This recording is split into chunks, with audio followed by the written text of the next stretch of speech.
Bienvenue sous la surface. Dans cet épisode, j'ai le plaisir de t'emmener à la rencontre d'Alice Vitou, une ingénieure engagée devenue une figure inspirante de la sensibilisation de l'océan. Passionnée de la mer, de surf et de biodiversité, elle a mis toute son énergie pour créer sa propre vague, en mettant en place ses compétences, son sens du collectif, au service d'un projet concret et impactant qui aide des milliers de personnes à comprendre les enjeux de notre espace maritime. Elle revient avec nous sur son chemin, d'abord en tant que chef de projet dans un grand groupe média, avant de se réorienter vers ce qui l'a fait vibrer, la protection des océans et la transition écologique. Je suis très heureux de la recevoir et de partager cette expérience avec toi. Bon épisode à toi.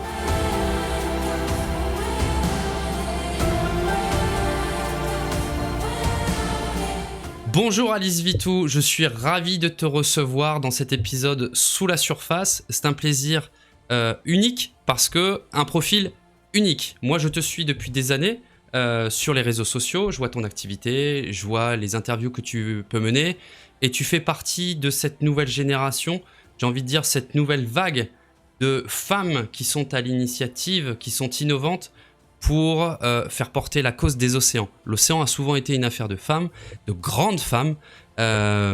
Alors, tu n'es pas une grande femme, tu es plutôt petite dans ton gabarit, mais en attendant, tu es plutôt porteuse de nouvelles approches disruptives qui fait du lien et avec une certaine réussite et une expertise maintenant depuis toutes ces années. Donc, je suis ravi de te recevoir pour toutes ces choses-là. Mais pour commencer, j'ai l'habitude de poser une première question à mon invité, à savoir si l'océan était un miroir. Qu'est-ce qu'il révélerait de toi que la Terre n'a pas encore montré? Très bonne question. Bonjour, merci en tout cas de m'inviter à discuter océan. Moi, je fais du surf depuis pas mal d'années. J'essaye en tout cas de surfer.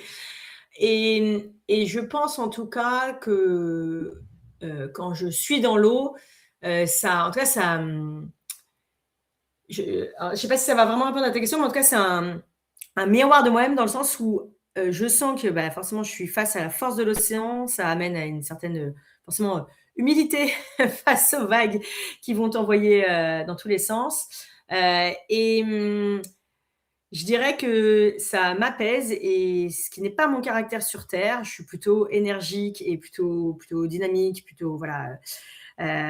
Et le fait d'être en tout cas sur ma planche, je peux pas partir dans tous les sens. Et donc du coup, je suis obligée d'être focus, d'être calme, de regarder la mer, de pas m'énerver si j'arrive à pas prendre de vagues.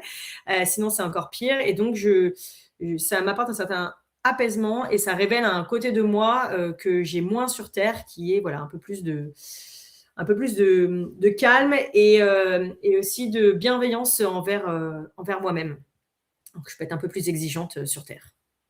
On va faire un retour en arrière pour savoir un petit peu mieux qui tu es, d'où tu viens et ce qui t'a mené finalement sur cette voie-là de l'activité au service des océans, en long, en large et en travers. Donc toi, tu es originaire de Lyon. Pour la faire court, tu découvres le surf, tu es à Lyon, tu es plutôt frustré de ne pas pouvoir pratiquer et tu découvres cette passion parce que tu sens tout de suite l'effet positif que ça crée en toi. Et ensuite, derrière, donc, tu vas faire des études qui vont te mener à des études d'ingénieur et ensuite de travailler dans des grands groupes, dans de la communication, du marketing, déjà peut-être aussi du networking, ou en tout cas quelque chose qui vise à faire émerger un message, à faire porter un message. Et ensuite, tu vas te construire ton parcours avec la fresque du climat et la fresque océane. Et qui étais-tu pendant toute cette jeunesse, toute cette phase de préparation jusqu'à tes études et jusqu'à cette entrée en matière dans ta carrière professionnelle, on va dire dans le civil? T'étais une ingénieure, t'étais une stratège, t'étais une militante en devenir, en gestation. Comment t'expliquerais, comment tu nous décrirais un petit peu cette montée en puissance et ce parcours pré-fresque? Alors, en fait, j'ai eu effectivement un parcours comme beaucoup de personnes, mais fait de plein de casquettes et de vies différentes. Euh, mais en fait, en prenant un peu de recul, il y a eu un fil conducteur tout le long. Pour retracer, alors je résume souvent en disant que je viens de Lyon. Pour être un peu plus précis, je viens du nord-ouest de Lyon, du Beaujolais, dans un village de plusieurs milliers d'habitants. Donc c'est là que j'ai vécu, on va dire, toute mon enfance jusqu'à l'âge adulte. Donc effectivement, loin de la mer et avec dans une famille qui n'a pas particulièrement le pied marin. Euh, Effectivement, j'ai découvert le surf quand j'étais adolescente, mais si je remonte un peu avant, ce qui a été vraiment mon premier déclic, c'est de manière assez classique le Grand Bleu, qui est sorti en 88, donc j'avais 7 ans. Je suis allée le voir au cinéma avec mon père et mes frères et sœurs. Et ça a été là, en tout cas, moi je m'en souviens très bien, du haut de mes 7 ans, une claque par rapport à ce lien avec la mer. Donc ça a été vraiment, en tout cas là, le premier déclic. Comme beaucoup de petites filles de cette époque, j'ai commencé à tapisser ma chambre de posters de dauphins un peu partout. Je me suis rêvée nager un jour avec les dauphins. Et puis, j'ai grandi, je suis devenue adolescente. J'ai découvert le surf, mais bien sûr, en habitant à Lyon, c'est un petit peu compliqué. Donc, j'en ai fait de ci, de là, mais pas du tout de manière régulière. Donc, je ne faisais que débuter. Et puis, en fait, est arrivée la passion de la musique. J'étais dans un groupe, j'ai commencé à composer aussi la musique de mon côté. Enfin, et la musique m'a vraiment aidée dans des années d'adolescence un petit peu difficiles, voire même très difficiles. Donc voilà, plusieurs années assez tourmentées de mon côté, où je me suis vraiment réfugiée dans la musique qui m'a aidée parce que, à défaut d'être près de la mer, il fallait bien que je trouve on va dire un sas de décompression et ma bulle d'adolescente, on va dire jusqu'à rentrer à l'âge adulte. Et donc là, j'ai fait des études d'ingénieur parce que alors émis à un moment l'envie d'être océanographe, sur lequel on m'a un peu dissuadée en me disant il n'y avait pas d'emploi, pas de métier, pas de débouché. J'avais des très bonnes notes à l'école et donc je suis plutôt, voilà, je suis allée dans une voie un peu plus facile qui était finalement ingénieur généraliste en me disant je verrai bien ce que je vais faire plus tard.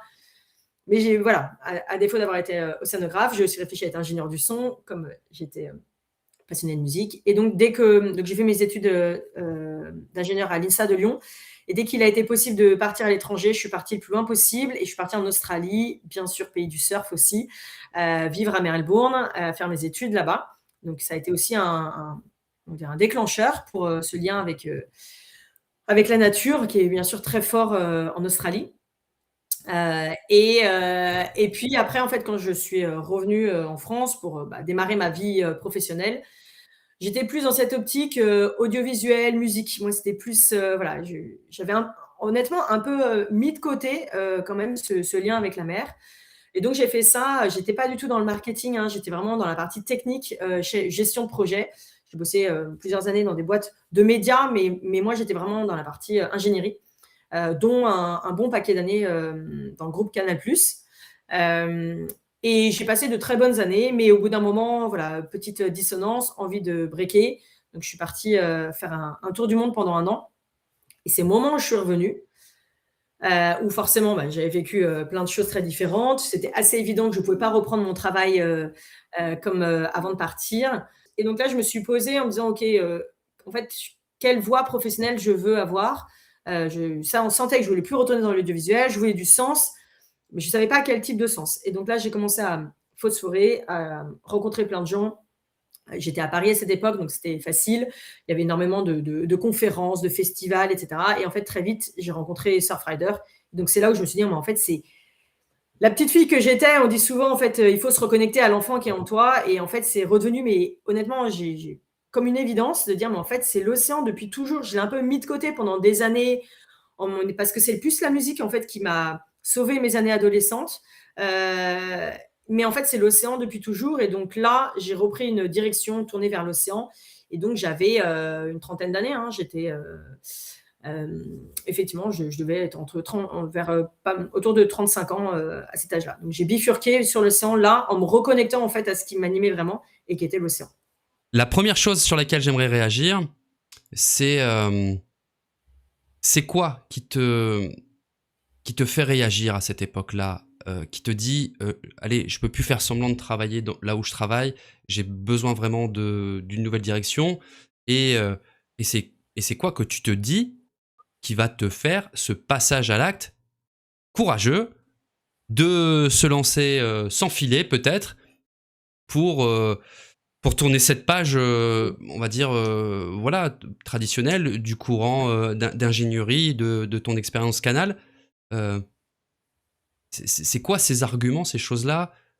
Au-delà de l'appel du cœur, il y a toujours un facteur qui fait que il y a un point de bascule où il y a une prise de décision et on assume le risque et les conséquences et OSEF pour le reste, on s'en fout. On y va parce que maintenant il faut prendre une décision. Alors en fait, ça s'est fait en 2 temps. Ça s'est pas fait en une fois pour moi. Le premier temps, ça a été le fait de larguer les amarres et de quitter mon job pour ce tour du monde de 1 an, à peu près. Ça a été la première étape. Ce qui a fait le déclencheur, c'est que moi, j'ai une valeur qui est très forte dans ma vie, c'est la liberté et c'est quelque chose qui est vraiment ancré tout le temps. D'être libre de faire, d'être conscient que voilà, la vie passe vite et j'ai toujours été dans une admiration pour les personnes qui font des changements de vie, ces personnes qui justement qui ont le courage de changer et de prendre des risques. Et ça, c'est vraiment depuis toujours. Donc, quand j'étais dans ce monde de l'entreprise, encore une fois, j'étais pas malheureuse dans mon métier, mais les années avançaient, j'avais pas d'enfant et je me suis dit, en fait, c'est un peu. Alors, je sais pas si je peux dire maintenant ou jamais, parce que je prévois de le refaire maintenant avec mes enfants. En tout cas, c'était un créneau assez idéal de vivre quelque chose avec mon compagnon de l'époque et maintenant mon mari, et de se dire, en fait, faut faire des trucs de fou dans la vie. Les folies sont les seules choses qu'on ne regrette jamais. Et cette envie de vivre quelque chose de différent, de prendre un nouveau souffle. Donc, il y a eu un peu cette première étape de ne pas, et ça c'est quelque chose qui était important pour moi et qui est toujours d'ailleurs, ne pas suivre l'image du bobsleigh où en fait tu es dans ta vie, tu as fait tes études d'ingénieur, tu prends ton petit boulot, tu commences chef de projet, puis responsable de projet, puis directeur de projet, puis tu montes les échelons comme ça parce que tu bosses bien. Et en fait, ta vie, elle est toute tracée et tu te retrouves à la fin de ta vie et qu'est-ce que tu en as fait en fait? Et donc en fait, j'avais vraiment envie, et ce qui était chouette, c'est que ça correspondait à l'image aussi qu'avait mon conjoint, de se dire en fait, il faut pas qu'on se laisse, c'est notre vie, il faut qu'on choisisse et là, on a envie de partir. Donc ça a été le premier déclic de faire un break, faire une pause, de ne pas suivre le chemin tout tracé et de vivre quelque chose de différent. On est parti, on a vécu une expérience incroyable et ensuite on est revenu. Et donc là, c'est le deuxième déclic de se dire, ok, et maintenant, qu'est-ce qu'on fait? Et donc, c'est là où je dis justement, et j'ai essayé de me chercher, honnêtement, je ne savais pas trop. Et quand j'ai réécouté, donc c'était une conférence à Paris de Surfrider, j'étais avec mon bébé en porte-bébé qui avait quelques mois. J'y suis allée coûte que coûte. J'étais au fond de la salle à le bercer pour essayer de comprendre ce que Surfrider disait. C'était sur les enjeux de moi, voilà, probablement de plastique dans l'océan. Et en fait, là, tu sais, tu le ressens en toi, tu dis, mais en fait, ça me parle, en fait, ça me parle, j'ai envie d'en savoir plus. Et donc là, tu commences à lire des choses. Et moi qui ai souvent dit, par exemple, que je n'avais pas une très bonne mémoire, je me suis mis à me rendre compte qu'en fait, quand je lisais des choses dessus, je les retenais très bien. Et ça me marquait. Je n'avais pas besoin de beaucoup d'efforts pour retenir tout ça. Et donc, je me suis mis à accumuler une sorte de boulimie de connaissances, d'expertise, de lecture, de documentaire, de tout ce que tu veux. Et j'en avais jamais assez, en fait. Et je sentais que ça résonnait en moi parfaitement. Et que voilà, c'était vraiment, en tout cas, j'avais envie de donner mon temps un maximum, d'œuvrer dans ce domaine-là. Et je sentais que ça vibrait. Moi, c'est vraiment je parlais du surf, mais en vrai, c'est vraiment la biodiversité marine, le monde marin me fascine, m'apaise, je le trouve incroyable. Enfin, je peux en pleurer quand j'en parle. Ça paraît bizarre de dire comme ça, mais je trouve ça tellement beau, j'ai tellement pas envie j'ai envie qu'on le protège, j'ai pas envie qu'on l'abîme, et je me sens vraiment responsable à mon échelle de préserver ce monde-là qui n'a rien demandé à personne. Et pour moi, voilà, c'était assez évident que je voulais œuvrer autant que possible, hein, parce que bien sûr, c'est pas évident, je savais pas bien comment. On a tous besoin de gagner un petit peu sa vie aussi, donc voilà, il y avait plein d'interrogations, mais en tout cas, je sentais que c'est quelque chose qui vibrait particulièrement en moi. Donc voilà, il y a vraiment eu je largue les amarres et je sais, voilà, pour trouver un nouveau souffle. Et ensuite, j'essaie de me chercher. Et là, l'océan a été une évidence. Pour terminer cette partie qui permet de faire connaissance avec toi, Alice, avant d'aborder justement cette étape presquienne, j'ai envie de dire, euh, est-ce que tu te souviens de ta première révélation, de ta première découverte? Je parle pas du Grand Bleu, je parle pas de film, Ouais. de ta première expérience justement avec l'océan et ou la biodiversité marine.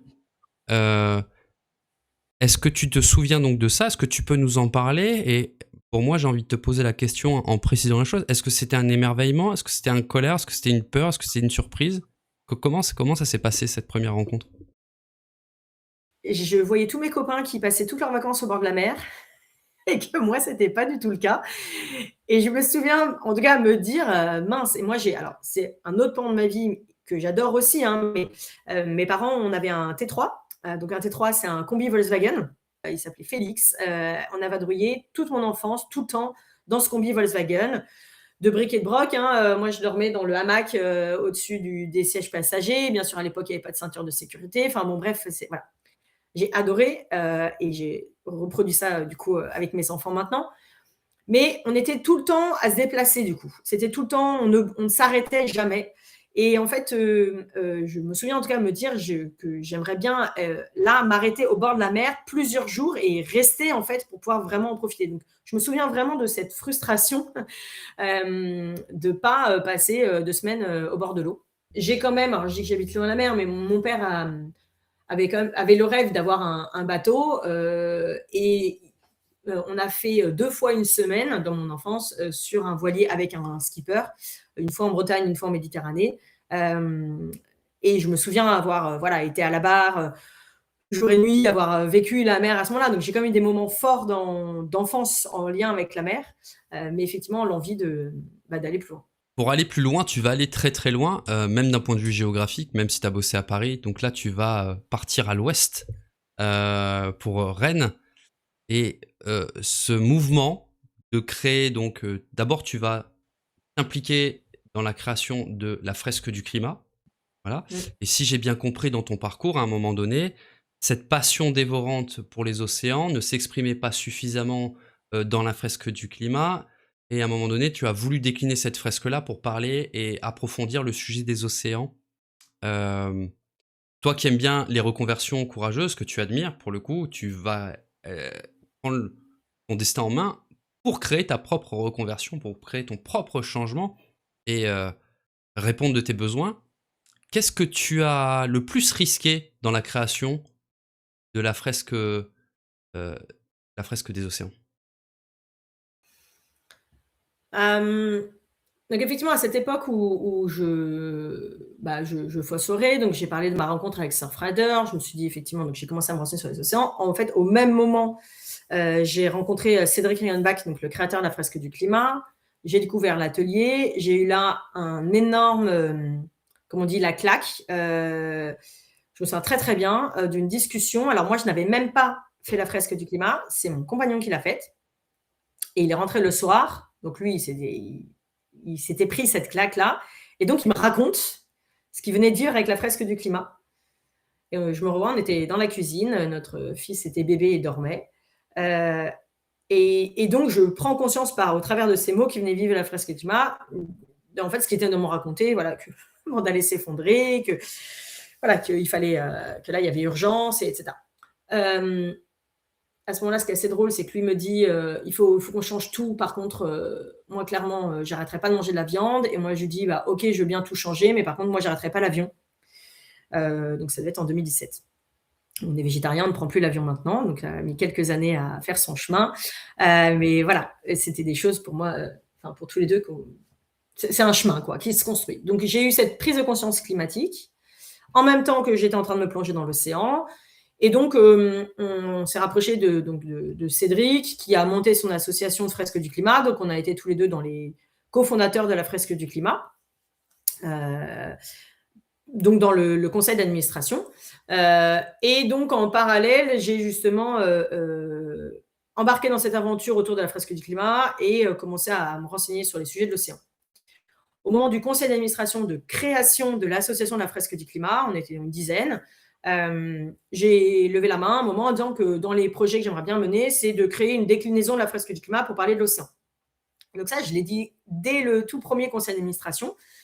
Donc c'était très clair pour moi et ça devait faire partie. Et donc Cédric a dit bah oui, pourquoi pas, ça devait faire partie des projets portés par l'assaut de la fresque du climat. Et donc il y a une autre personne qui est Charles Serrault qui a levé la main en disant que lui, il voyait bien la même chose sur la biodiversité, ce qui est devenu la fresque de la biodiversité derrière. Donc c'est comme ça que ça a démarré. Et puis en fait, les choses ont fait que, comme la fresque du climat a explosé, donc avec donc Stéphane Kersulek, mon compagnon, on a fait beaucoup d'ateliers, de formations, etc. On s'est vraiment investi dans la fresque du climat, mais on a très vite senti que l'association prenait une telle ampleur qu'elle ne pourrait pas gérer les fresques autres, donc océan, biodive et autres. Et donc, on a créé des associations différentes. Moi, ce qu'il faut bien comprendre, c'est quand j'ai décidé de créer cette fresque océane, j'avais pas, parce que c'est pas mon caractère, j'avais pas toute une stratégie derrière. Tu me demandais si j'étais stratège, alors pas du tout. J'étais pas à me dire, attends, je vais faire ça, puis après je vais monter mon asso, puis on va faire ça, puis après blablabla. En fait, c'était totalement, moi, c'est né de mon besoin intérieur de mettre mon cerveau sur des cartes, de dire, en fait, je lis et je vois tellement de choses, qu'est-ce que ça donnerait si je le mettais sous une forme fresque du climat? Et en fait, je suis très créative dans la vie, donc en fait, ça m'a amusée voilà, donc j'ai commencé à créer des cartes, des liens, j'ai fait 153 versions, mais c'était plus une question de, ok, tout ce que j'engrange comme information, le mettre en atelier. Et comme je dis au début, ça devait même peut-être être juste un projet, la fresque du climat. J'avais pas 12 coups d'avance par rapport à ça. C'était plus une envie de mettre ça par écrit. Donc j'ai créé l'atelier, je l'ai testé, j'ai eu des bons retours, je l'ai ajusté, etc. Et c'est devenu la fresque océane. J'ai commencé à voir les personnes dire qui voudrait éventuellement l'animer. Donc j'ai des personnes qui m'ont tout de suite dit oui. Et puis une chose en amenant une autre, ça a créé un petit collectif. Et puis en fait, moi j'ai créé l'atelier en 2019, on a fondé l'asso en 2021, donc il y a eu 2 ans. Parce qu'au début, je me suis posé la question, et puis j'étais accompagnée d'autres personnes, Alex Nittard qui m'aidait à l'époque, de dire est-ce qu'on veut un asso, un collectif. On y allait doucement, et ça, en fait, c'est resté mon ADN qui nous accompagne toujours aujourd'hui au sein de la fresque océane, qui est d'y aller doucement, en fait. Voilà, on n'est pas dans une ambition d'exploser, d'avoir 25 salariés, on sait qu'on ne va pas renverser le monde, donc on y va à notre rythme, à notre façon, et c'est comme ça qu'on est arrivé aujourd'hui. La prise de risque, c'était surtout de ne pas reprendre un boulot salarié, en fait, et de me dire, je vais voir où ça va mener, est-ce que je peux en vivre, est-ce que je complète ça par autre chose? Les fresques du climat, elles décollaient à ce moment-là, donc c'est vrai que ça amenait aussi pas mal de potentiel de missions. Mais voilà, sans être dans la stratégie, on va dire, de rentabilité.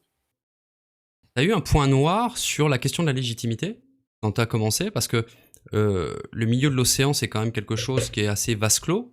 En plus, c'est pas le sujet le plus sexy pour les entreprises, c'est pas le sujet le plus porté par les médias à cette époque.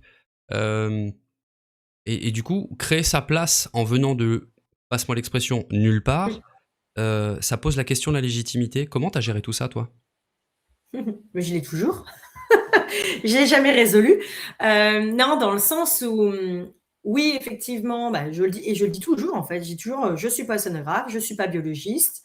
En fait, j'ai toujours cette question de la légitimité, juste je la gère différemment. Effectivement, c'était un stress de me dire, je connais pas ces sujets. Et en plus, ce qu'il faut bien voir, c'est que le sujet de l'océan est tellement vaste que forcément, il y a plein de zones d'ombre que tu ne maîtrises pas. Et un des sujets les plus forts, je trouve, c'est la partie biodiversité marine,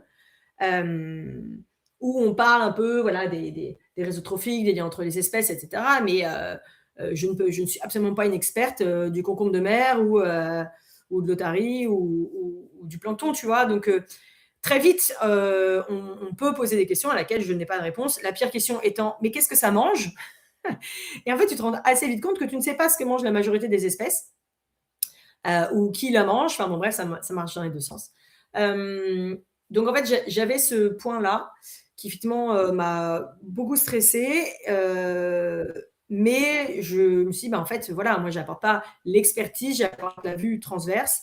Et c'est vraiment aujourd'hui, enfin, en tout cas, ce que je mets en avant, et pour moi, c'est une de mes forces, c'est que oui, je suis pas dans l'expertise d'un sujet, mais je suis capable de te parler des enjeux du plastique, comme des réglementations de la pêche, comme des techniques de nettoyeurs des fumeurs du transport maritime, comme avoir quelques bases comme sur la biodiversité marine ou sur expliquer ce que c'est que la stratification de l'océan au niveau du changement climatique. Donc, en fait, c'est plus ça ce qui est apprécié quand j'anime des ateliers ou des conférences ou que voilà, j'accompagne une structure, c'est plutôt le côté transverse et compréhension globale que vraiment l'expertise, où là, bah, effectivement, je ne remplace pas un expert sur un domaine. Mais effectivement, et je pense que par passion par le sujet et aussi par toujours ce complexe de l'imposteur que beaucoup de personnes de mon entourage ont, voilà, je sais que je ne suis pas la seule, hein, mais je suis toujours en train de me former sur ces sujets, et en plus, ça bouge tout le temps. Il y a toujours faut toujours se tenir en veille. Donc, c'est comme ça que je l'adresse aujourd'hui, mais je suis plus sereine par rapport à ça en voyant le recul et toutes les expériences et tous les retours que j'ai eus de la force que c'est. Et pareil, pour faire un regard sur la fresque océane par rapport à d'autres fresques beaucoup plus précises, en fait, la fresque océane, elle est un peu à mon image, c'est-à-dire qu'elle parle de plein de choses, de la pêche, de l'industrie maritime, de la pollution, du plastique, etc. Donc forcément, on va un peu survoler tout, mais du coup, ça donne une vue globale avec quand même des infos. Il y a des fresques qui sont vraiment très précises sur des sujets de l'océan, qui sont certes très bien pour regarder un angle, mais moi, c'est pas ce qui me plaît. Ce qui me plaît, c'est vraiment de comprendre l'ensemble des enjeux pour derrière amener sur l'ensemble des actions qu'on peut avoir dans l'ensemble des domaines. Et c'est plutôt réussi. Pour avoir participé à un atelier, Merci. c'est quelque chose d'assez bluffant où, en réalité, l'expertise devient contre-productive. En ce sens que, déjà, pour une présentation d'ensemble, là, je le recommande à tout le monde, hein, la fresque des océans, c'est une expérience pour vraiment une expérience d'introduction qui devrait être faite de manière systématique. J'ai envie de dire à un niveau d'éducation, pour moi qui est le lycée, parce qu'on parle de responsabilisation. Pour faire un petit rappel, la fresque des océans, c'est pas juste un atelier, c'est un outil ludique qui est participatif, qui est collectif, et qui justement va montrer l'océan d'un point de vue systémique. Donc je crois que c'est un jeu de cartes d'une centaine de cartes, il y a à peu près 6 thèmes, peut-être que tu les as enrichis depuis. Le principe, il est très très simple, les gens relient les cartes entre elles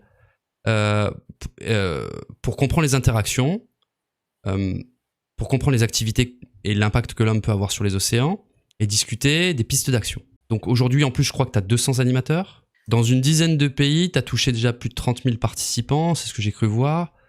Donc c'est une pédagogie qui est basée sur le ludique, sur le visuel, sur le collaboratif. On se positionne pas comme expert, et c'est une approche donc globale, avec pas de moralisation, juste en fait s'apercevoir de l'état, faire un état des lieux des choses et comment tout en fait interagit. C'est ça qui est fort. Et je recommande vraiment aux personnes qui aiment les océans ou qui ont une curiosité intellectuelle de faire cette expérience-là, parce que déjà, c'est hyper accessible. Là, d'un point de vue porte-monnaie, c'est hyper accessible, clairement.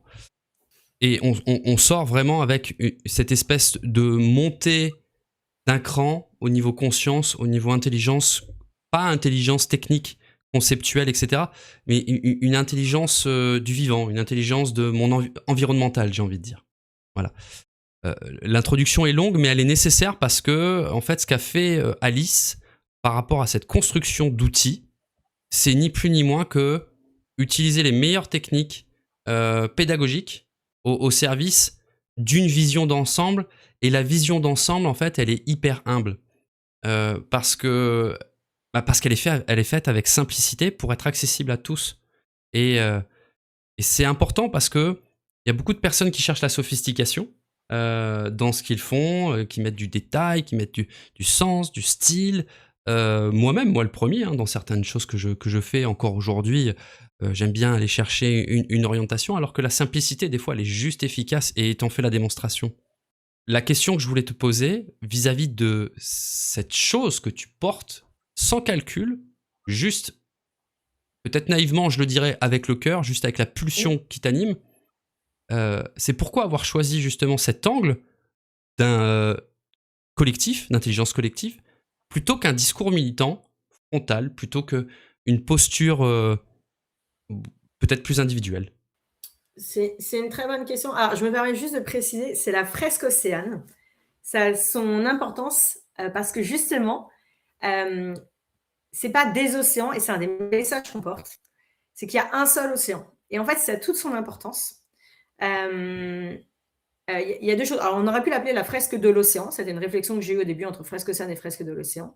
En tout cas, ce qui est sûr, c'est que ce n'est pas des océans, parce que justement, le message, c'est qu'il y a il y a une seule Terre, et en fait, quand tu regardes, tous les océans sont reliés.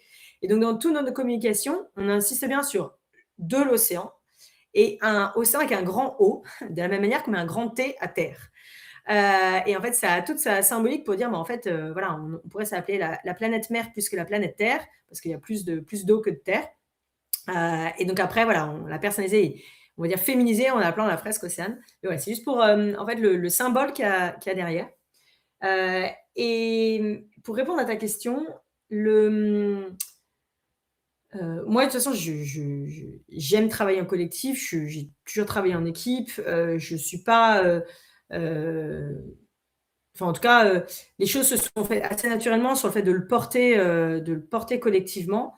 J'avais bien sûr le modèle de la fresque du climat qui se diffusait en s'appuyant sur un réseau d'animateurs. Euh, J'avais pas, enfin, pour moi, et tu le dis très justement, c'est porté avec le cœur. Euh, Par exemple, à un moment, s'est posé la question de est-ce que je deviendrais directrice, en tout cas salariée de l'association. Euh, on savait qu'on devait recruter quelqu'un, donc on recrutait quelqu'un d'extérieur pour piloter un peu toute la cordeau, ou c'était moi qui devenais salarié de l'asso. Et en fait, non, pour moi, j'ai refusé. Le bureau avec lequel j'étais m'a dit, me l'a suggéré, de dire, mais est-ce que ça pourrait être toi? Et pour moi, non. Parce que justement, en tout cas, pour moi, ce projet est un projet de cœur dans lequel j'ai mis des heures incalculables, dans lequel je mets toujours beaucoup d'heures et beaucoup de temps et d'engagement. Et j'ai pas envie que ça devienne, je vais pas dire mon métier parce que j'en vis aussi quand je fais des ateliers rémunérés, mais ça me plaît en tout cas d'être présidente, d'être bénévole pour cette association et que ça soit guidé justement par cet engagement. Ça veut pas dire qu'on doit pas vivre de son engagement, hein, bien entendu, mais voilà, c'est une aventure, on va dire, collective dans laquelle moi je me plais beaucoup, avec un bureau voilà, de l'asso qui pilote ça, avec plein de co-référents. Enfin, on essaie vraiment de structurer l'association pour que ça soit collective, et c'est tellement plus chouette. Et en plus, avec des profils différents, on est tous plus ou moins des passionnés de la mer. Alors, dans le collectif, il y a justement des océanographes, des biologistes, des plongeurs, plein de profils très marins, d'autres qui le sont moins, et c'est ce qui fait aussi la force du collectif et sa diversité. En tout cas, pour moi, c'était assez évident que ça devait être une aventure de groupe, de la même manière que les ateliers le sont. Il y a l'atelier que tu as décrit où effectivement c'est des cartes, on joue avec des cartes, on doit faire des liens avec des cartes et on comprend cette vue globale. Mais on a décliné en d'autres formats, en un format conférence et un format marche, qui est notre petit dernier, qu'on aime beaucoup, où là c'est un format en extérieur, où en fait on va retracer l'océan des 11 km de profondeur à la surface, et chaque mètre qu'on va faire correspond à des mètres dans l'océan. Et donc on redécouvre, donc là on est plutôt sur la partie émerveillement et sensoriel de l'océan, l'océan de ses grandes profondeurs à la surface. On redécouvre les espèces marines qui vivent au fur et à mesure des paliers, les sens, voilà, on fait des petites expériences sensorielles, on marche les yeux fermés, on goûte de l'eau salée, on pose des questions à laquelle on doit répondre en binôme, des questions qui sont en lien avec l'océan et qui sont aussi en lien avec notre regard sur le monde. Et donc, c'est une autre façon encore d'amener l'océan. Et encore une fois, ça se fait de manière collective et en groupe. Et c'est ce qui fonctionne En tout cas, c'est ce qui parle, c'est cette expérience de groupe et pas du Ok. tout quelque chose descendant de sachant, quoi. Qu'est-ce que tu crois finalement sur, on va dire, un concept comprendre suffit à changer. Comment les gens réagissent par rapport à ça, selon toi, de ce que tu vois, à savoir comprendre ce qui se passe dans les océans? Est-ce que ça amène du changement et où? Qu'est-ce qui bloque ce changement? Mais en fait, ça dépend des personnes. Moi, c'est vraiment ce que j'ai constaté. Moi, pour moi, Alice, comprendre suffit à changer. C'est-à-dire que je sais que dans ma manière je suis assez tête et du coup, moi, la compréhension, pour moi, était suffisante pour déclencher le passage à l'action. Mais on est tous différents et il y a plein de personnes pour qui ça ne marche pas, en tout cas, ça ne suffit pas. Et si tu veux, quand on regarde forcément de manière globale, alors, si on prend plus même le prisme du climat qui est encore plus évident, on sait depuis très longtemps, je veux dire, tu regardes le rapport Meadows de 72, ça fait plus de 50 ans qu'on sait et on n'a pas changé. Donc, il y a plein d'exemples qui montrent que le savoir et la connaissance ne suffisent pas pour passer à l'action. Justement, là où moi je mets un peu un bémol, c'est que ça dépend des personnes et des profils. Il y a des personnes où ça va suffire, d'autres où ça ne va pas suffire, où il va falloir actionner d'autres ficelles. Et c'est aussi pour ça que dans les ateliers, alors tu as la compréhension de la connaissance, mais tu as aussi l'effet de groupe qui joue. Tu as le mimétisme. Moi, depuis quelques temps, je teste à la fin de mes ateliers, plutôt que de dire quelle action vous voudriez faire pour l'océan, je dis plutôt quelle action vous faites déjà pour l'océan. C'est ce qui change toute la dynamique, où chaque personne dit ce qu'elle fait déjà.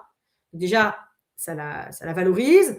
Et puis, du coup, ça va donner des idées aux autres. C'est plus facile d'être inspiré par quelqu'un qui dit, bah, en fait, moi, maintenant, je prends n'importe quel exemple, je fais tous mes produits ménagers de manière moi-même, de manière naturelle, avec des produits naturels, etc.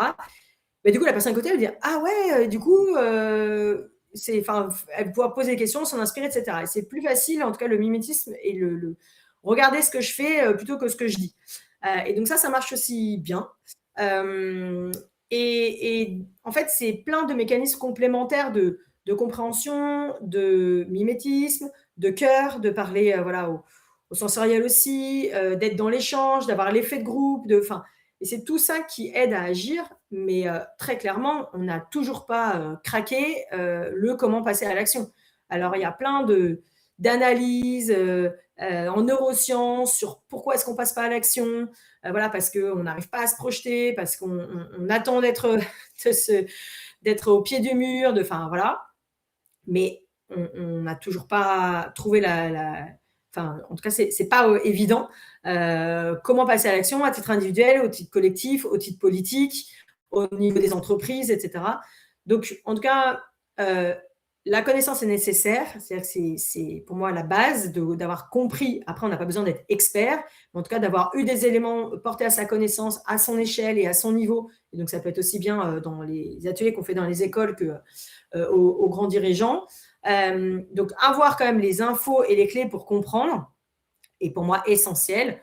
Néanmoins, pas toujours suffisant. Et donc, ça ne suffit pas. Il faut le compléter d'autres, on va dire, outils qui peuvent être, que nous, on peut apporter ou qui vont être portés par d'autres structures ou d'autres médias. Par exemple, sur la pêche, quand Netflix a sorti le documentaire avec Sea Shepherd, Seaspiracy, nous, on en a beaucoup entendu parler dans nos ateliers. Et ben, en fait, ça a été donc c'est un documentaire qui a été aussi pointé du doigt parce que voilà, des chiffres ont été critiqués, etc. Donc, je reviens pas sur cette polémique-là. Néanmoins, le fait que ça soit sur une plateforme très diffusée, un format comme ça accessible et qui est rentré dans plein de foyers, a soulevé beaucoup de questions des citoyens que nous, on a immédiatement ressenti dans nos ateliers.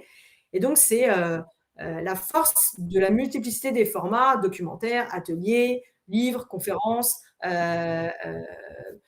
voilà, interviews dans le JT de 20h. Enfin, tout ça va faire que ça va toucher des personnes de manière différente. Faut-il encore derrière qu'ils sachent comment agir et que ça fasse son chemin pour qu'ils en prennent la mesure. Ça, me fait penser tout de suite dans ce que tu viens de dire là. Encore une fois, euh, tu synthétises tellement de choses que je peux pas rester, je peux pas rester sans voix par rapport à tout ce que tu dis. Là, tu viens de décrire donc le passage à l'action. Il y a quelque Mm. chose sur lequel j'aimerais revenir avec toi. Ouais. Selon toi, de ce que tu as observé chez tous les participants, quelle est la réaction? Pas le passage à l'action, la réaction. Est-ce que on est plus dans une émotion de colère, de Ok. joie, de surprise, de peur, justement, euh, Ouais. le côté anxiété au niveau environnemental, je crois qu'on n'a jamais été à ce niveau-là. En tout cas, par le passé, je pense qu'il y avait beaucoup moins d'anxiété. Aujourd'hui, voilà, comment les gens ressortent, comment les gens réagissent sur le moment, donc sont en réaction parce qu'ils sont dépossédés de leurs moyens. Ils sont dans quelle émotion? Si je devais en faire la synthèse, la première chose, déjà, on n'a pas d'océan septique. Comme on peut avoir le problème sur le climat, de climato-sceptique. Je veux dire, l'océan, c'est tout le monde, ne serait-ce que par le prisme de la pollution, tout le monde le voit quand tu vas au bord de la mer, tu as des déchets sur les plages, des déchets dans l'eau, etc. Donc, si tu veux, déjà, on n'a pas ce prisme-là de déni et de ce que vous dites, c'est pas vrai, ou etc. Donc, ça, on peut déjà l'enlever, ce qui est une première chose. Globalement, il faut quand même voir que nous, dans nos ateliers, il y a un biais, c'est que les gens qui viennent souvent se sentent concernés. Là, on n'a pas de biais, et c'est pour ça que c'est important de le faire, c'est typiquement dans les entreprises ou dans des événements type festival ou autres, qui ne sont pas des festivals particulièrement sur l'environnement ou sur l'océan, où là, on peut aller toucher des personnes qui sont là parce qu'on leur a demandé d'être là ou parce qu'ils se trouvent être là, qui ne sont pas particulièrement concernés, et donc là, on a un public différent. Les gens savent globalement que l'océan est en mauvaise santé, donc il n'y a pas la surprise. Les sentiments qui ressortent, il y a de la colère, mais pourquoi on fait rien, mais moi quand je vais voilà, dans notre maison de famille de notre grand-mère qui est bretonne, je le vois bien, ça s'est complètement détérioré, la plage est beaucoup plus polluée, parfois on peut pas se baigner parce que les eaux sont pas de bonne qualité, nanana, donc c'est très personnel. Et c'est là où je le ressens, en tout cas dans la fresque océane, et qui peut être peut-être moins le cas dans d'autres ateliers, c'est qu'on touche quelque chose, en tout cas, de personnel, de cœur, c'est l'océan, c'est là où je me baigne, c'est ma grand-mère bretonne, c'est mon plaisir de passer mes vacances au bord de la Méditerranée, c'est mes cours d'eau, c'est etc. Donc, en tout cas, on touche le cœur, on sent les gens touchés. Euh, euh, Généralement, par ce qui est le plus visible, qui est la partie pollution. Voilà, on a tous vu des images en plus des quatre coins du monde, de villes et de plages extrêmement polluées, encore plus que chez nous. Donc là, effectivement, ça touche et ça met une révolte et une certaine colère. Derrière, en fait, tu mélanges les sentiments, c'est-à-dire associé à un émerveillement. Et donc, dès que tu as parlé de la biodiversité, typiquement, tu as toujours des histoires de personnes voilà, qui ont déjà nagé, vu, etc. Donc, il y a cet émerveillement de la biodiversité, cette colère, effectivement, de voir qu'on ne fait rien, que ça ne va pas dans le bon sens. Et ce côté submergé, pour rester dans la thématique, en fait, qu'est-ce qu'on peut faire, ça n'avance pas, etc. Donc, c'est là où, et ça fait le lien avec ce que je disais tout à l'heure, où en fait, tu fais le pont avec le passage à l'action pour répondre à ce côté submergé on va dans le mur, qu'est-ce que toi tu peux faire par rapport par rapport à tes déchets, par rapport à ta consommation de poissons, par rapport à tes vacances, ton tourisme, par rapport à ce que tu vas acheter qui vient en transport maritime, par rapport à tes émissions de gaz à effet de serre qui vont être absorbées par l'océan. Et donc en fait, de se raccrocher à tout ce qu'on peut faire au quotidien, et la liste est longue, qui en fait sont en lien avec l'océan et qui vont faire du bien à l'océan, ou en tout cas qui vont moins faire de mal. Donc voilà, il y a plusieurs sentiments, et encore une fois, ça dépend aussi le niveau d'évolution des personnes, si elles sont encore ancrées dans la colère, si elles sont déjà plus passées à l'action, si elles sont elles-mêmes déjà actives sur ce sujet-là. Mais ce qui est sûr, c'est que, et moi je commence toujours mes ateliers par ça, qui est votre lien avec l'océan, et là je parle d'un lien de cœur. Il y a un lien, on a tous un lien, positif ou négatif, généralement plutôt positif, on va dire c'est peut-être du 80-20, mais tu en as toujours qui ont peur de l'eau, qui adorent la mer mais sur la plage, qui ne savent pas nager, qui sont impressionnés, qui ont été traumatisés par les dents de la mer. Je dis souvent ça rigolant, mais c'est vrai, et ça fait beaucoup de dégâts malheureusement pour notre vision des requins. Mais en tout cas, ça ne laisse pas de marbre et c'est des sujets qui parlent. On dit souvent que la fresque océane est moins anxiogène que la fresque du climat et c'est vrai pour plusieurs raisons. Déjà, c'est la manière dont elle est construite. Et ensuite, on touche un sujet où c'est pas une claque. On est quand même globalement au courant quand même qu'il y a de la pollution, globalement au courant qu'il y a un petit enjeu de surpêche dans le monde, à l'échelle mondiale, voilà, qu'il y a des enjeux aussi d'extraction de matières premières. Donc, les gens, sans rentrer dans les détails, savent quand même à peu près qu'il y a des enjeux. Donc, c'est pas une découverte, c'est pas une claque. Et l'idée de l'atelier, en tout cas des ateliers, c'est plutôt de tirer vers le haut et de qu'est-ce qu'on peut faire chacun. Je comprends exactement ce que tu veux dire et tu me fais une super transition parce que, in fine, la suite, dans ce que tu as réussi à monter, ça s'adressait d'abord voilà, au commun des mortels et puis il y a eu d'un seul coup justement une approche plus entrepreneuriale dans le sens sont les entreprises qui te sollicitent pour intervenir, pour collaborer. Et c'est particulier parce que quand on approche une entreprise sur le plan environnemental, en France, il y a une crispation quasi systématique, c'est-à-dire qu'on taxe souvent les entreprises au-delà du fiscal d'une réputation de pollueuse, de non responsable, de inactive, de même très passive en ce qui concerne la mise en place d'une responsabilité environnementale, d'un engagement de prise d'action et de mobilisation de leurs collaborateurs. Et toi, comment ça se passe de ton côté pour qu'il y ait cette collaboration qui se mette en place avec la première, et puis ensuite les autres, et puis ensuite les autres, et puis ensuite les autres, pour finalement faire ce travail de SAP, de sensibilisation des entreprises, mais aussi à l'intérieur des entreprises? Nous, Fresque Océane, on n'est pas les premiers auxquels on pense parce que justement, enjeu de l'océan, la majorité des entreprises se disent ça ne nous concerne pas. Donc souvent, on passe après d'autres fresques, d'autres ateliers, parce que justement, ils se sont dit que ce n'était pas leur enjeu premier. Mais en fait, en détricotant aussi le sujet, ils se rendent compte que l'océan, en fait, est partout. C'est le transport maritime qu'ils utilisent, c'est l'eau qu'ils utilisent, c'est bien sûr leurs émissions de gaz à effet de serre, c'est les enjeux de pollution, etc.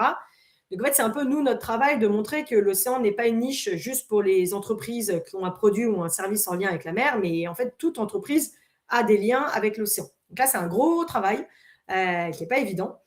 Qu'on fait, qu'on tisse par nos ateliers citoyens, par nos communications, par nos échanges, etc. Et donc, si tu veux, tu as des entreprises qui effectivement viennent nous chercher parce qu'elles ont vraiment un projet en lien avec l'eau, avec l'océan. D'autres qui viennent parce que c'est de la culture, on va dire, collaborateur. Elles font ça à l'occasion du 8 juin, qui est la journée mondiale de l'océan. Voilà, il y a différentes opportunités. Et d'autres qui mettent vraiment des programmes pour sensibiliser tous les collaborateurs avec un déploiement pour toucher tout le monde. Il y a vraiment plein d'angles différents, ou en one-shot, ou justement un peu plus de déploiement. Et nous, comme on dit souvent, l'atelier est une première pierre, c'est une première étape, mais bien sûr, ça ne suffit pas. Il faut que derrière, l'entreprise s'empare du sujet pour le transformer en interne. Et c'est aussi pour ça qu'il y a eu donc la Convention des entreprises du climat qui a fait aussi un parcours océan, donc sur lequel j'étais copilote pour accompagner plus sur le long terme des entreprises. Donc là, il y avait une petite cinquantaine d'entreprises, donc de dirigeants, qui ont fait un parcours pendant toute l'année 2025 pour vraiment former, accompagner les dirigeants à la compréhension des enjeux des limites planétaires et spécifiquement des enjeux de l'océan. Donc nous, on a fait un parcours spécifique au océan. Et là, on va dire, on passe au niveau du dessus avec un accompagnement un peu plus long terme et poussé, même beaucoup plus poussé, que juste un atelier one-shot qui dure 3 heures. Donc, il y a plein de portes d'entrée et ça va refaire le lien avec la question d'avant. Souvent, les personnes qui viennent nous voir sont des responsables RSE ou des managers qui eux-mêmes sont touchés personnellement par le sujet de l'océan, eux-mêmes sont des plongeurs, eux-mêmes sont engagés sur ces sujets-là et qui ont envie de diffuser au sein de leur entreprise et à leurs collaborateurs ces enjeux-là. Donc, il y a aussi souvent un lien, on va dire, de cœur aussi avec les personnes commanditaires qui nous demandent des ateliers. Quel est le sujet qui, toi, t'interpelle le plus versus quel est le sujet, encore une fois, qui interpelle le plus, on va dire, les les intervenants, enfin pas les intervenants, les participants Ouais. et les entreprises. Euh, Eh ben, c'est le même. C'est le sujet de la pêche. d'accord, Je sourcille même pas, j'ai même pas besoin de réfléchir.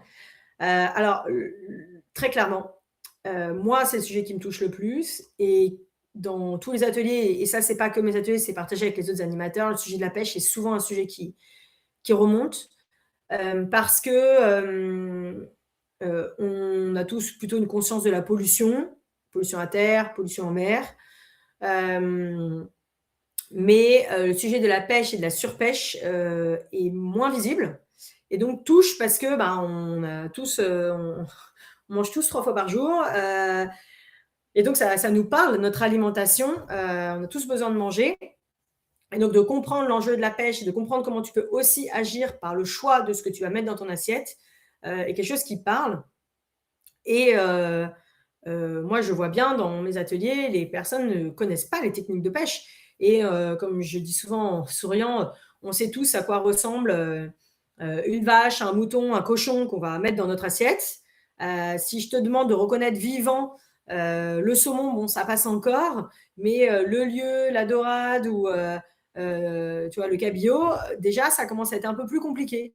Et en fait, on ne s'intéresse pas au poisson qu'il y a dans notre assiette, on ne sait pas à quoi il ressemble quand il est vivant, on ne sait pas comment il a été pêché, on ne sait même pas ce que c'est que les engins de pêche.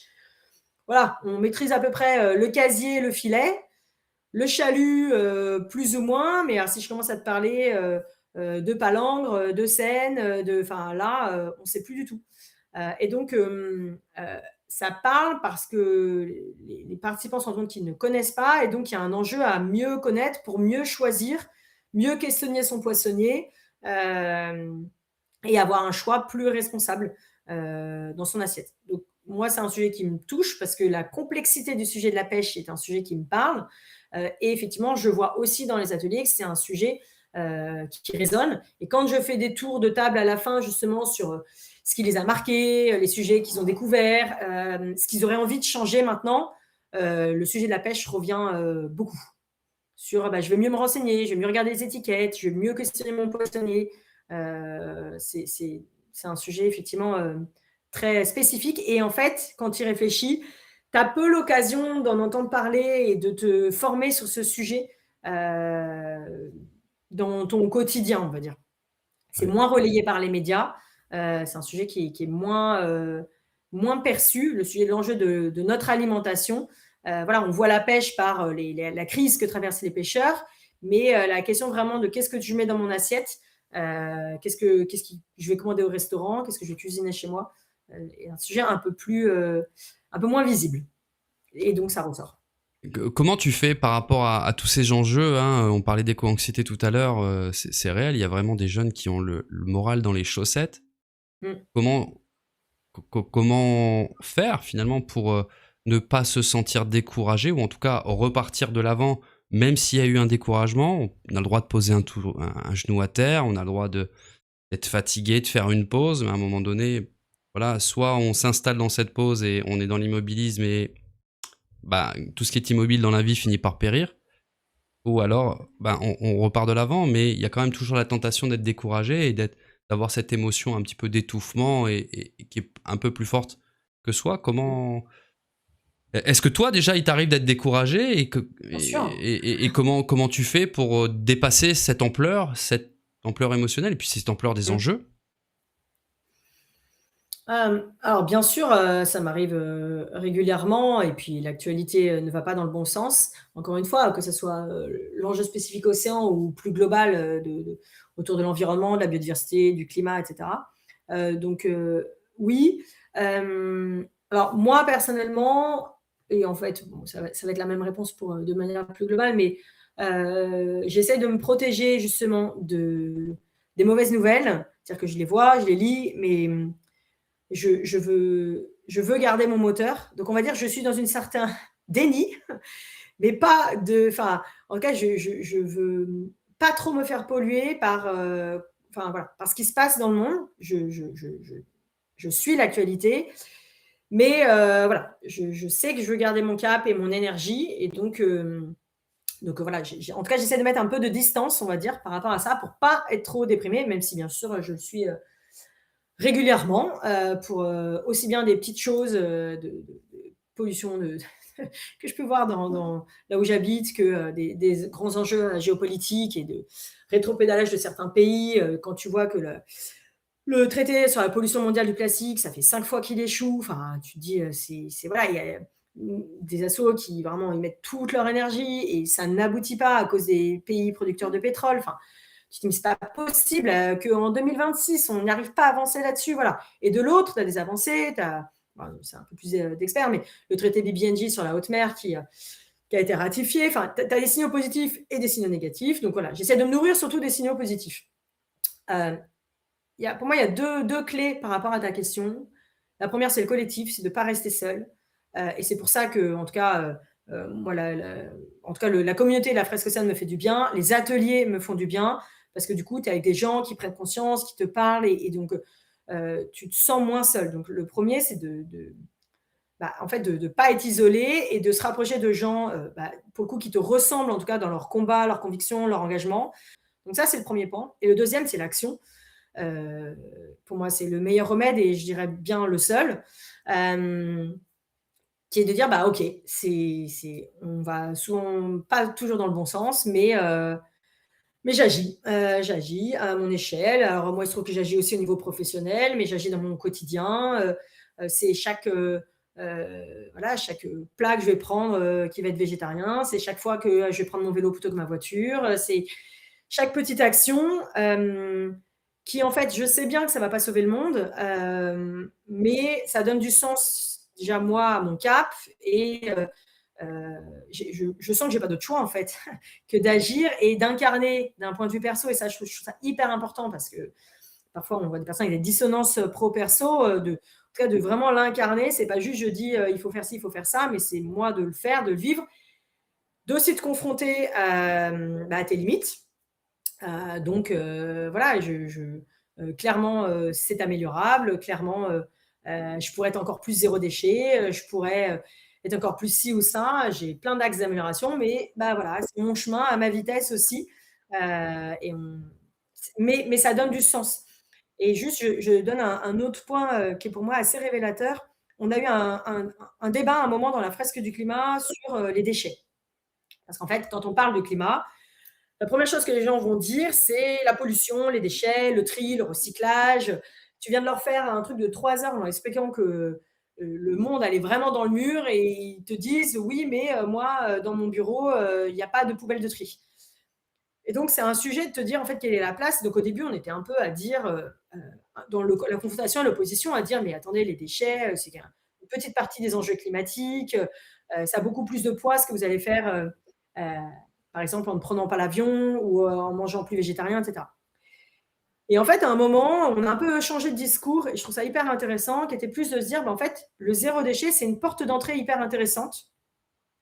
Parce qu'en fait, quand tu commences à être zéro déchet, tu regardes un peu plus ce que tu achètes, ce que tu manges, les emballages, d'où ça vient, est-ce que c'est plutôt responsable? Et en fait, tu tires une ficelle de plein d'autres choses qui sont une consommation plus responsable, on va dire. Et donc, je trouve intéressant de se dire que c'est plein de petits pas en fait qui s'accumulent et qui font un grand pas au final. Et c'est le sens que ça va donner aussi à ton engagement. Ouais. Moi, je suis très prudent avec tout ça, dans le sens où en fait, le zéro déchet, ça renvoie à cette espèce de culpabilisation par le non-dit. C'est-à-dire, le non-déchet, c'est un peu comme la quête de la perfection qu'on nous impose dans notre éducation à l'école, d'être le bon élève, etc., etc. Sauf que c'est inatteignable. C'est un cap. C'est une aspiration, c'est un optimum. Pour autant, il faut être humble avec soi-même, justement, dans le fait de se dire de faire du mieux qu'on peut, d'essayer de changer au fur et à mesure. Mais je trouve qu'il y a beaucoup d'associations qui sont très, très culpabilisantes dans leur approche. Les politiques, j'en parle même pas, parce que ils nous mettent des objectifs qui sont en fait tout simplement inatteignables et que ça crée une frustration, une impuissance supplémentaire qui peut amener à la résignation totale et à la démission d'un engagement, d'une bonne intention initiale. Mmh. Et du coup, ça m'amène à cette question-là que je voulais te poser.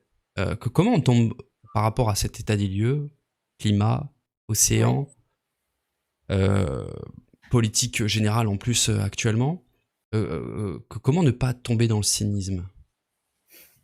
Bah, c'est un peu ce que je disais, juste avant, c'est on va dire se protéger aussi par rapport à, bah, justement à ce qui se passe, dans le monde. Très clairement, c'est aussi, bah, être avec des gens qui nous entourent, qui sont dans des combats un peu similaires, passer à l'action. C'est aussi une question de caractère, hein, très clairement. Hem, mais il y a des moments où tu es complètement démoralisé. Tu te dis: «Mais oui, moi aussi, je vais prendre l'avion, je vais aller au bout du monde et je vais penser juste à moi et je vais arrêter de faire des efforts».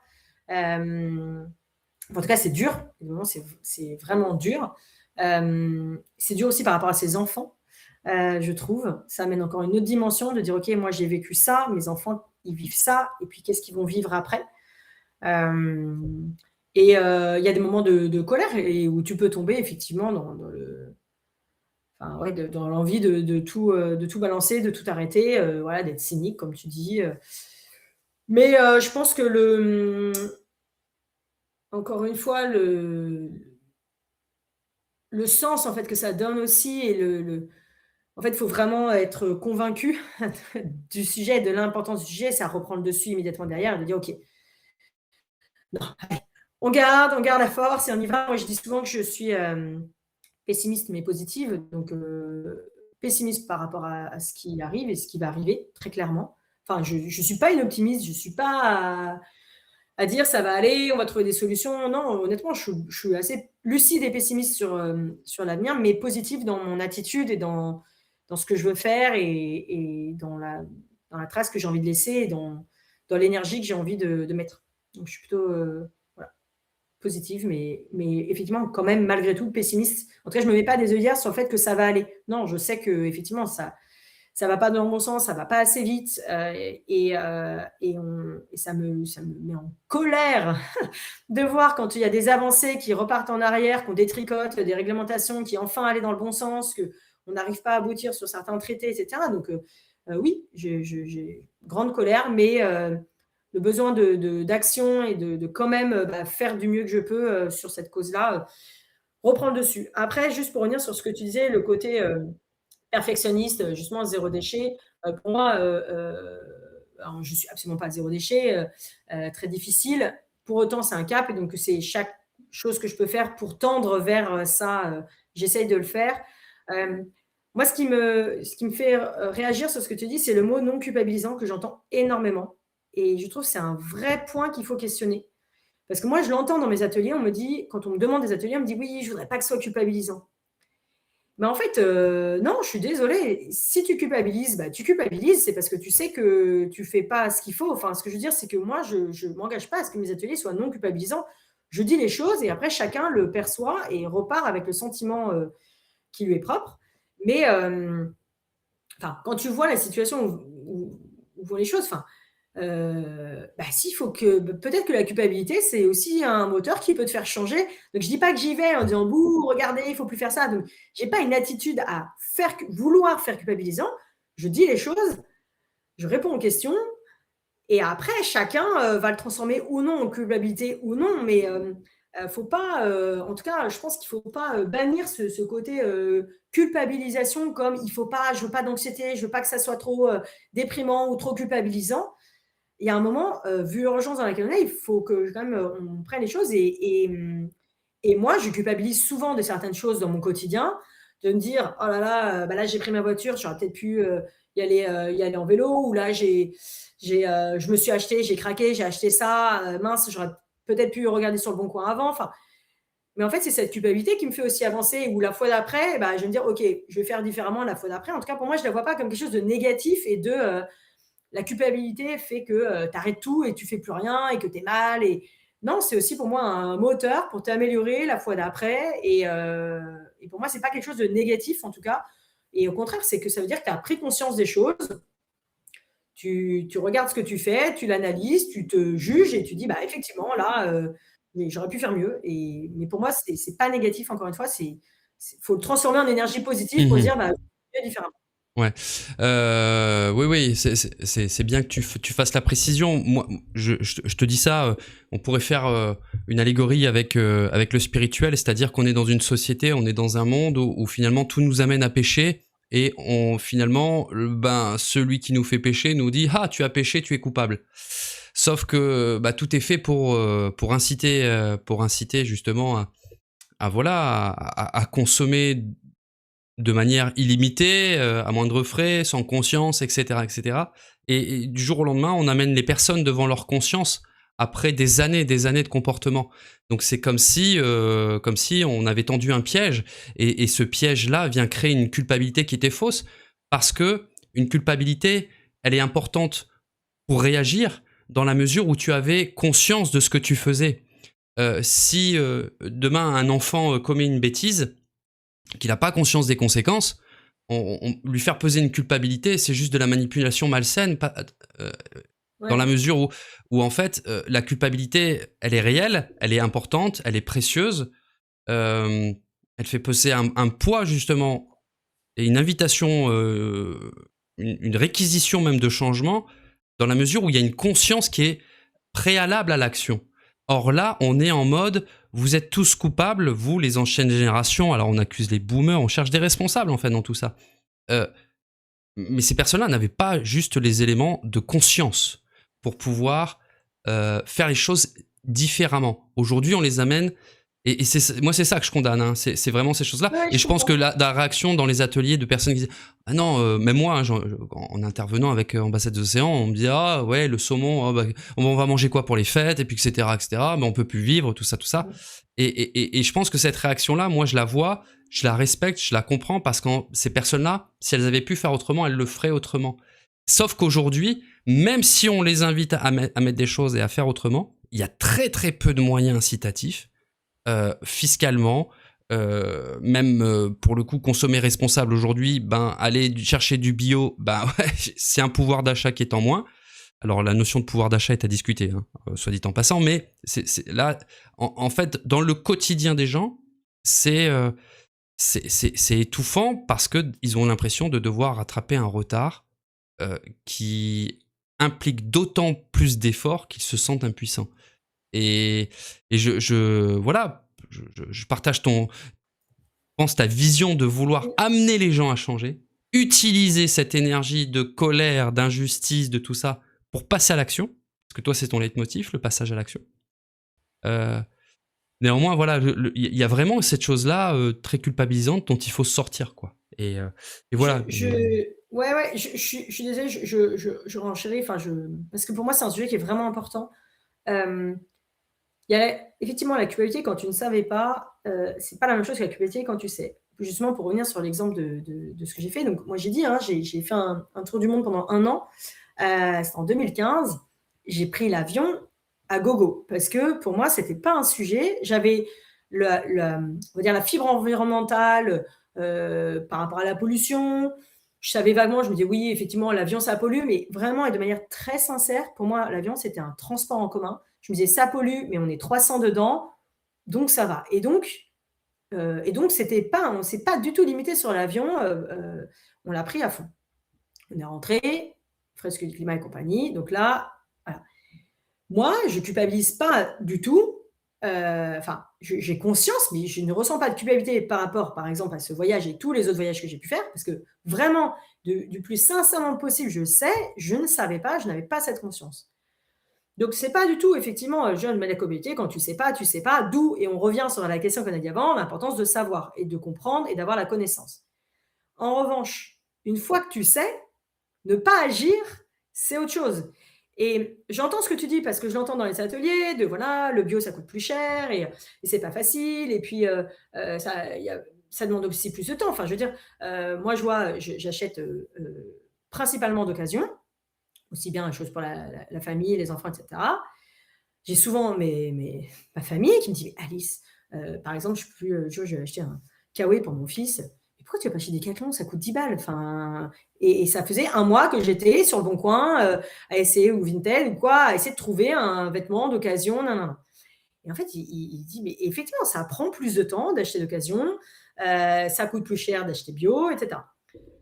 J'entends ces limitations, mais je pense qu'il faut quand même faire la part des choses entre ce qui est effectivement pas facile et par exemple le zéro déchet, on en parlait, quand tu achètes des goûters pour tes enfants, trouver des paquets, de gâteaux, qu'ils aiment parce que les paquets de gâteaux sans zéro déchet, tu en as, mais à chaque fois c'est: «Ah mais c'est pas bon», alors que mes copains ils ont des Kinder Délice et je sais pas quoi dans des paquets emballage machin. Donc il faut trouver le truc, voilà, sans trop, bon pour la santé, en tout cas pas trop mauvais, sans plastique et en plus que ton enfant aime. Donc c'est un vrai défi et c'est un vrai casse-tête. Et donc ça te prend de l'énergie et honnêtement, ça prendrait beaucoup moins d'énergie d'acheter, le truc, de base. Donc j'ai tout à fait conscience que ça coûte de l'argent et cetera, mais quand même, je suis désolée, moi j'entends trop souvent justement ce côté de toutes les raisons qui peuvent faire qu'on ne peut pas agir parce que c'est plus cher, parce que j'ai pas le temps, parce que tout ça. Mais quand tu regardes vraiment, concrètement les actions que tu peux faire, en fait, tu en as quand même plein qui coûtent pas plus cher, qui demandent pas non plus un effort, incroyable et voire justement qui te mo enfin, ce que je veux dire, c'est que, oui, le bio coûte un peu plus cher, mais en attendant, si tu achètes pas neuf et tu achètes d'occasion et ben, ça te coûte aussi un peu moins cher et donc en fait, faut regarder l'image globale, et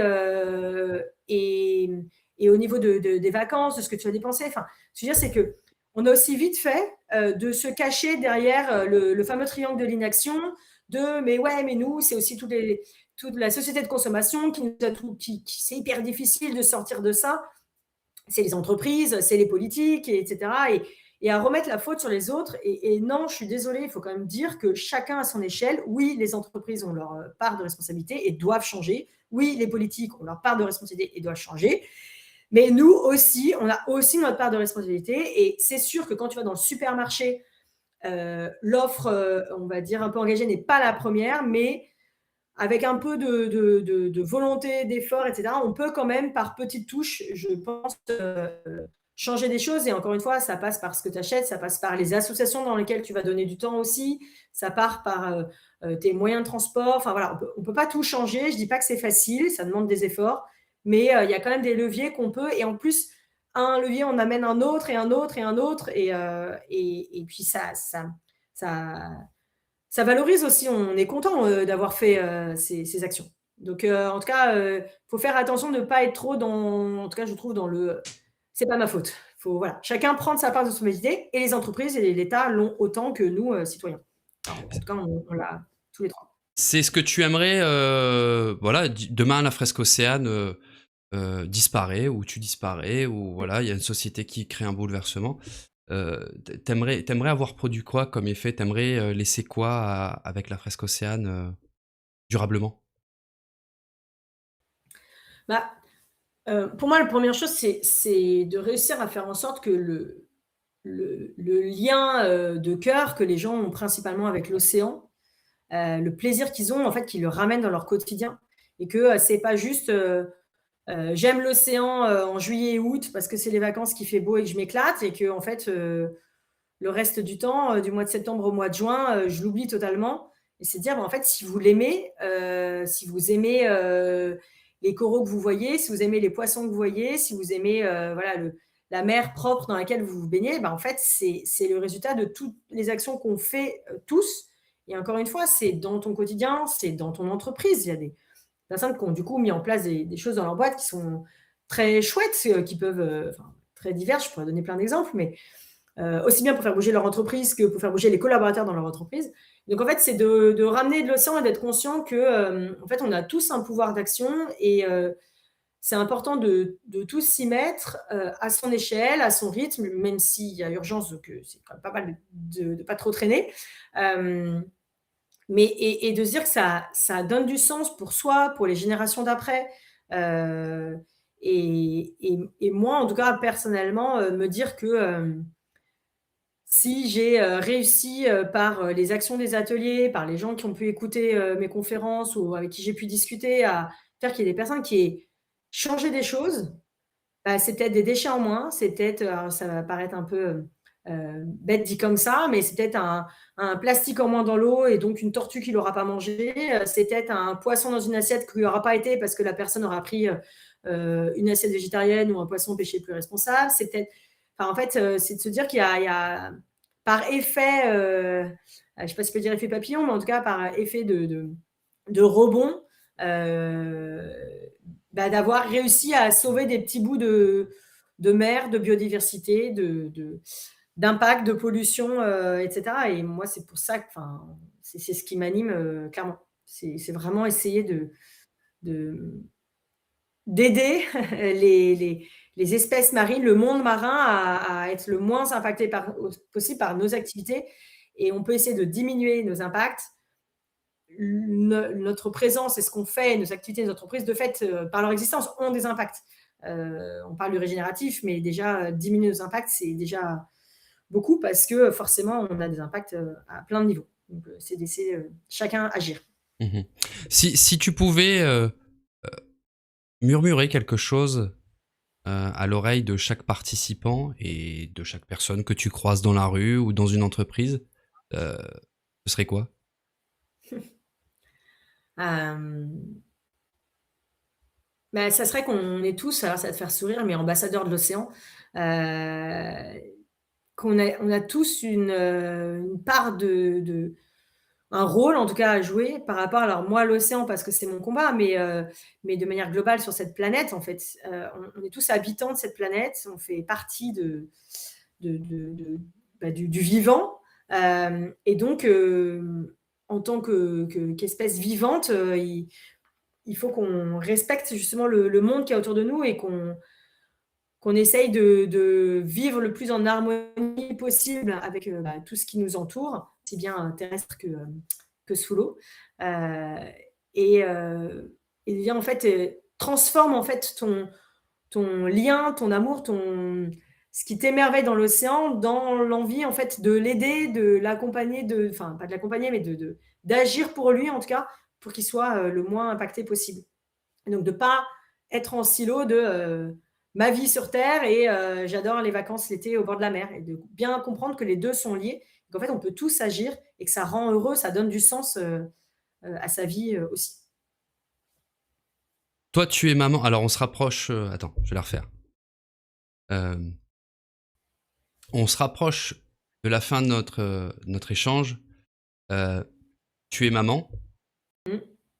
Tu es confronté à énormément d'informations anxiogènes, donc tu as la volonté de vouloir t'engager pour protéger aussi l'intégrité de ta fille et finalement son potentiel de vie à venir. Ok. Comment tu gardes espoir? Et j'ai envie de te poser la question, c'est quoi la dernière nouvelle qui t'a fait rejaillir de vitalité et d'espoir sur les océans? Alors moi, je suis maman, j'ai 2 garçons. J'ai pas de fille. J'ai 2 garçons qui sont ou pirates ou marins d'eau douce, selon les jours. Hem Et effectivement, c'est un enjeu. Ils voient bien, moi, je suis plutôt sur la partie océan, mon mari est plutôt sur la partie climat, donc il baigne dedans. Donc c'est un enjeu de les sensibiliser sans créer trop d'anxiété, mais leur dire les choses, mais à leur échelle aussi, selon leurs âges, puis ils n'ont pas le même âge. Donc c'est voilà, c'est forcément un défi du quotidien, mais ça donne aussi, enfin ça rajoute une couche de sens dans son engagement, parce que c'est aussi pour eux, c'est pour eux qu'on fait ça. Les, pour moi, en tout cas, c'est vraiment, c'est plein de petites choses, en tout cas, qui redonnent de l'espoir. Là, j'étais, il y a quelques semaines, pendant les vacances, on a pris notre van et on est parti vers La Rochelle et l'île de Ré. On se baladait sur une plage et j'ai fait ce que je fais généralement, c'est que j'ai ramassé les déchets. Il y avait un filet, comme il y a souvent, un filet de pêcheur. Je l'ai pris, j'en ai bricolé une sorte de petit sac et sur tout le long de la plage, j'ai ramassé les déchets. Mes enfants ont l'habitude de me voir faire ça. Et au début, eux, ils jouaient plutôt sur la plage, ils avaient plutôt envie de s'amuser. Et puis, sur la fin de la marche, ils m'aidaient et récupéraient un peu. Et malheureusement, il y avait plein de choses. En plus, bah, c'est l'hiver, donc plein de déchets qui sont renvoyés et pas de nettoyage, donc on voit tous ces déchets. Et moi, à chaque fois, je me dis, bon, bah, j'ai au moins réussi ça, tu vois, de les voir participer et ramasser. Et ils savent, voilà, on fait ça, on va mettre ça dans les poubelles dédiées après. Et je me dis, bah, ça donne du sens et j'ai transmis quelque chose qui est bah, la pollution. Puis à chaque fois, en plus, mes enfants, avec leur regard de petits, ils me disent, mais pourquoi les gens ils jettent ça? Mais pourquoi il y a ça sur la plage? Enfin, en fait, ça les tue, quoi. Ils disent, mais je comprends pas. Enfin, puis tu vois des trucs, enfin, à chaque fois, des objets complètement étonnants. Et donc, de dire, bon, bah, voilà, je sème des graines qui vont dans le bon sens. Par rapport à ça. Et je pense que c'est un moteur de voir que ce qu'on va mettre en place, mais en fait, nos enfants, enfin, que ce soit les nôtres ou nos neveux, nos nièces, peu importe, nous regardent beaucoup et derrière vont agir par mimétisme dans le même sens.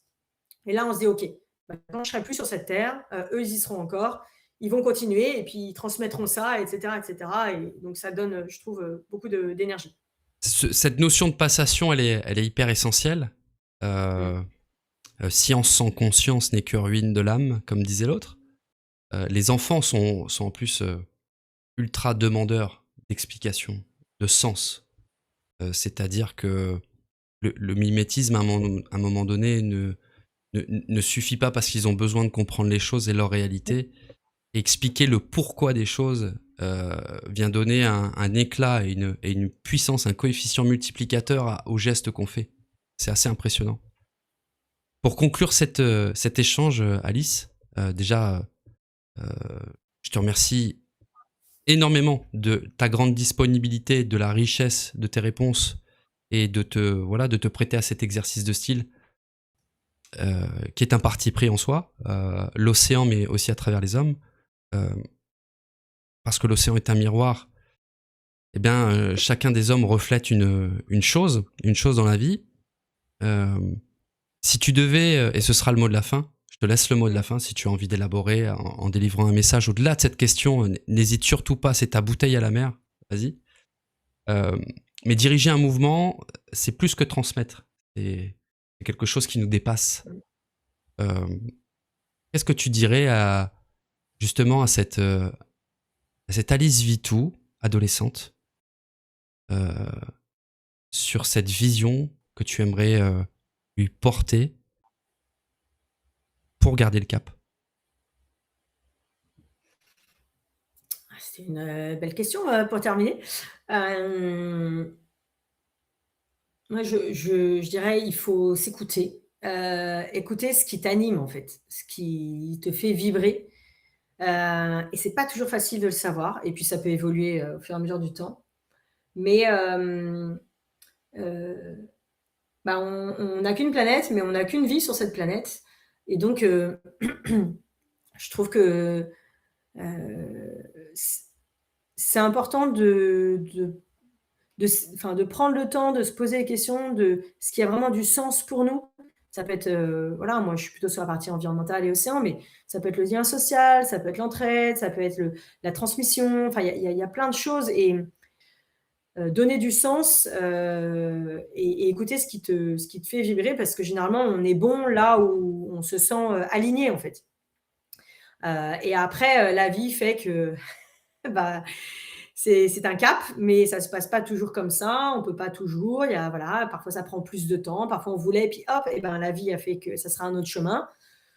Mais je pense que du moment que ton cap il est aligné sur quelque chose qui a du sens pour toi, même si le chemin est pas forcément celui que tu pensais, bah, en fait ça donne du sens. Et bah voilà, c'est ce qu'il y a de plus beau en fait, c'est de penser, enfin d'œuvrer dans ce que nous on pense être dans le bon sens et de laisser une trace positive qui va être transmise justement aux autres générations.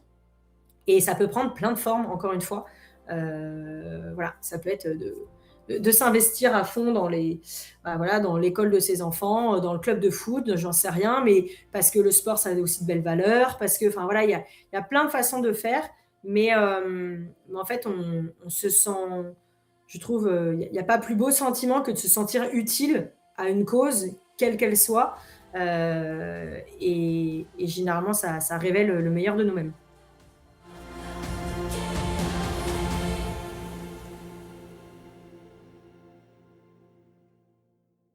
Tu es resté jusqu'à la fin et j'espère vraiment que tu as apprécié ce que notre invité a partagé. Si tu veux découvrir d'autres secrets sur les océans et plonger encore plus profondément dans cet univers, abonne-toi. C'est le meilleur moyen de soutenir ce programme et permettre à d'autres personnes de pouvoir en profiter. Commente si tu veux partager tes ressentis et n'hésite pas à m'indiquer qui tu souhaiterais voir venir dans un prochain épisode.